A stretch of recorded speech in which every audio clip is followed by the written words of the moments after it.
get it tonight.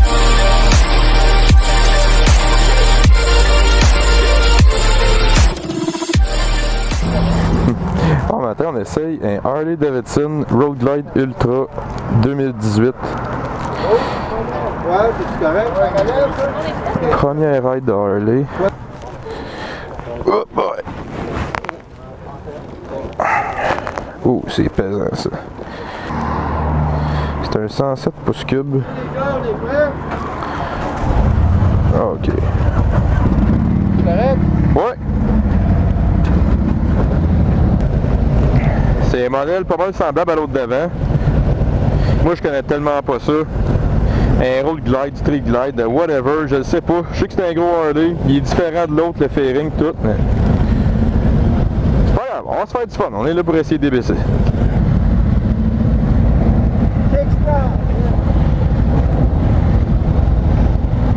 Oh boy, c'est pesant ça. Oh oh oh oh.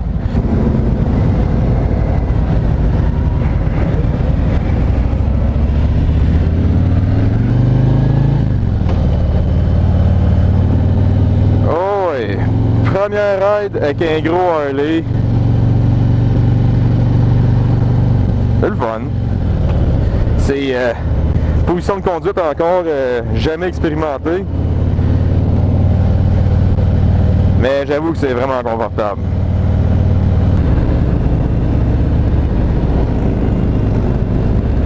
C'est gros, c'est massif.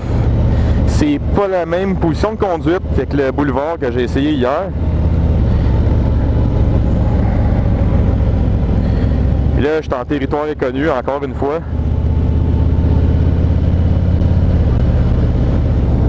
Hey, la pédale à break est vraiment haute, faut que je watch ça.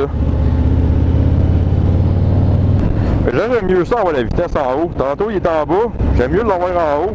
Il est moins porté à regarder plus bas. C'est très différent de ce que je conduis d'habitude. Moi j'ai le jarret cacotte sur l'entrée d'air sur le côté. Là j'aime moins ça. C'est moi qui s'est assis du croche ou... Enfin, même en sixième, là, roule pas vite, monte une petite côte. Yeah. L'ABC qui s'en fait pas avec ça, ça y va. C'est pas en masse. Ça se conduit bien. T'es pas... les genoux quand même... les jambes bien pliées. Le dos droit, j'ai le dos plus droit que j'aurais pensé. C'est vraiment confortable. Ça me faisait peur un peu au début, tu sais, c'est des machines qui valent vraiment cher, c'est massif. Je suis pas habitué de rouler des machines comme ça, puis là je fais un test ride. Tu sais, je prends mes précautions. C'est le fun, ça se chauffe bien. Sérieusement là. Ça coupe bien le vent. Avec une petit windshield comme ça là. J'avais jamais conduit une moto qui avait ça. Tu sais, t'as de la turbulence pareil, t'as de la turbulence dans le casque, les jambes, mais moins que d'habitude, c'est clair. Mais, moi ce qui me gosse le plus en moto, c'est la turbulence dans le casque, la tête qui pogne dans le vent. Ben ouais, t'es vraiment bien assis.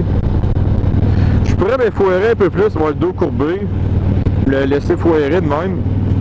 Mais je peux vraiment m'asseoir droit, le dos droit, les épaules détendues, j'ai pas de poids sur mes poignets, je laisse ça aller, ça va super bien. C'est vraiment, tout est correct. Ah, les breaks sont, ouais. Les breaks sont forts. C'est, ouais. Je m'attendais à avoir un peu plus de squish, je m'attendais que ce soit plus spongieux, mais non, c'est quand même assez franc, ça break. Comme sur l'autre modèle, la pédale à break est bien haute. J'imagine que ça doit être vraiment pour moi tout standard comme ça dans ces modèles-là.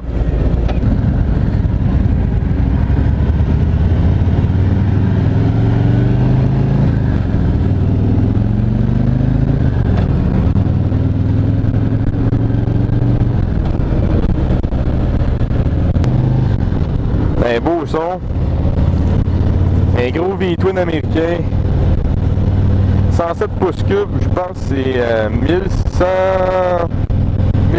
quelques cc. 1680. Écoute, j'ai pas checké ça avant de m'en venir, mais c'est dans ces alentours-là. La suspension est vraiment smooth. Ça travaille bien. Faudrait que j'essaye un bike avec des poignées comme on appelle des ape hangers. Des poignées que t'es vraiment là, poignées hautes comme ça. Là. J'ai jamais essayé ça, mais j'aimerais ça juste une fois l'essayer. Moi, ce qu'on m'a dit, c'est que c'est bien difficile à manier, surtout pour tourner les coins de rue et tout ça. Il y en a bien qui aiment ça. Moi, je trouve que c'est vraiment... Personnellement, je l'ai pas essayé, mais moi, mon idée préconçue, que c'est pour le look, plus que d'autres choses. Mais il doit en avoir qui aiment ça, sinon, j'imagine que ça serait pas si populaire que ça, là.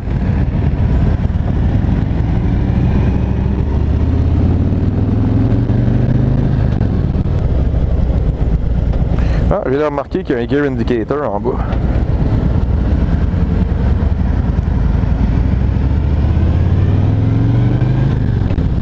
Les plateaux mettent les pieds. Si t'appuies vraiment tes pieds au complet, t'es proche du moteur. Là, je commence à sentir la chaleur pas mal. Je pourrais m'écarter les pieds de même, je serais bien. Et là, tu sais, j'ai pas les pieds embarqués au complet sur les plateaux. Mais si je les embarque au complet, on va être vraiment collé sur le moteur. Fait que je les embarque à peu près, mais même à peu près, ça reste que j'ai une plus grosse surface de contact qu'avec des pegs, comme sur une motosport. Ouais, je m'habituerais à conduire ça. J'ai l'impression de ne pas être assez naturel. Les jambes qui cherchent à écarter de même, en train de me resserrer les jambes. Une motosport, c'est le temps les jambes collées sur le bike, puis les tanks sont pas larges. T'es vraiment... Tu sais, plus rentré, là, t'es vraiment... T'es écarté, là. Ouais. C'est agréable à conduire. Pour vrai, je passerai un après-midi, moi, rouler avec ça. Ça va bien. C'est quand même agile. Tu swings ça d'un bon pied de l'autre. Ça revient bien. C'est quand même... c'est surprenant. J'aurais pensé que c'était plus dur que ça sur le steering quand tu tournes, quand tu tournes les coins de rue. Et non, c'est... Je suis surpris. C'est plus agile que je pensais.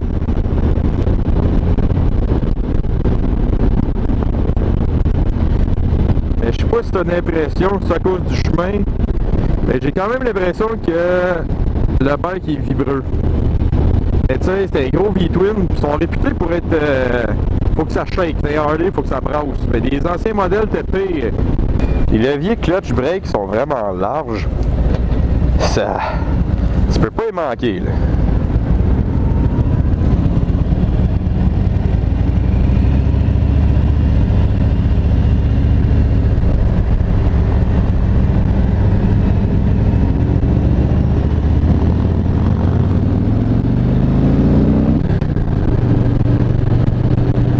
Les changements de vitesse, là, je les donné un petit peu plus que d'habitude. Elles sont vraiment smooth. Les changements de vitesse sont vraiment smooth. Surtout comparé à le moto plus sport. Tu sais, je veux pas, c'est un entraînement à chaîne. C'est plus prime. Guidé vraiment pour le décollage. Quand je parle des naked bikes, là, les super sports, les autres, c'est plus pour la vitesse. Mais dans un cas comme dans l'autre, c'est plus tic, tic. Tu changes les vitesses, c'est plus rough. Les changements de vitesse sont vraiment là, c'est doux. Fait que surtout pour si amener des passagers, ça fait toute une différence.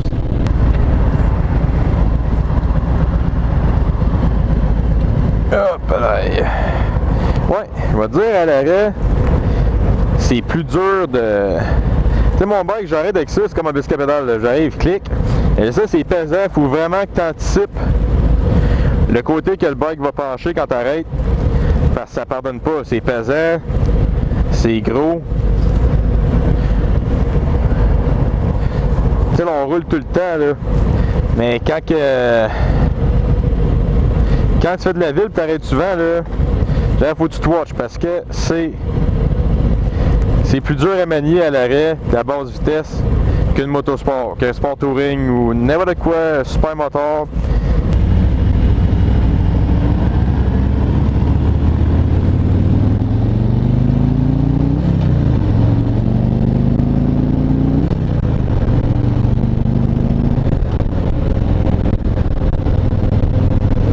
Moi, je suis en Harley, je fais pas salut au sport bike.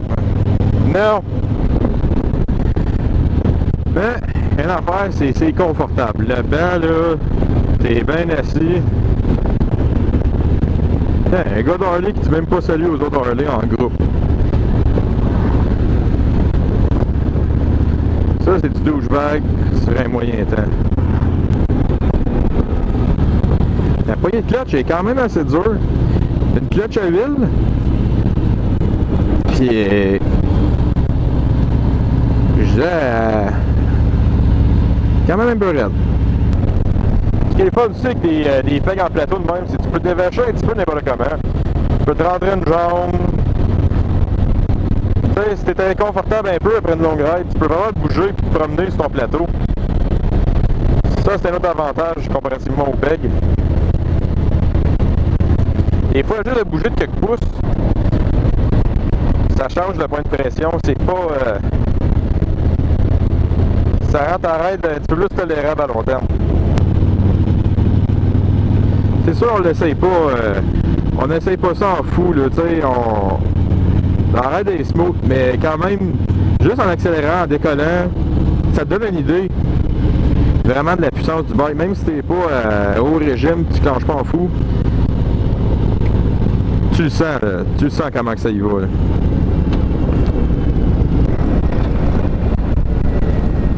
On va arrêter encore complètement. Complètement arrêté.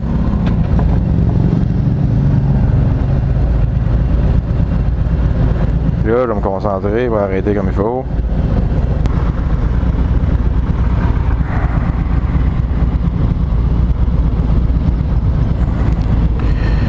Ouais.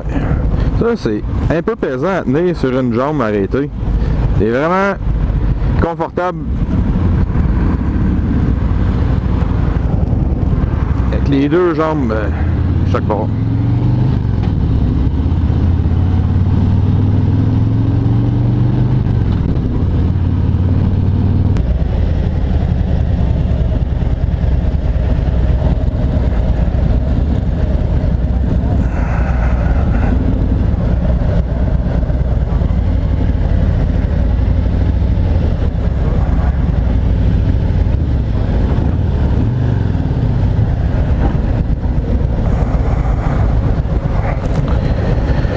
Bon ben, on arrête ça là.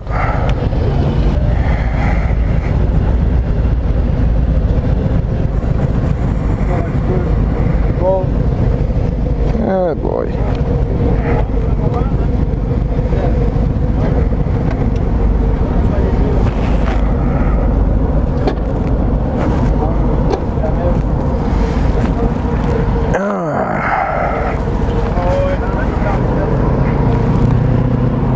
Avec ça, c'était l'autre Harley. Avec ça qui conclut le petit test ride avec ce gros Harley là.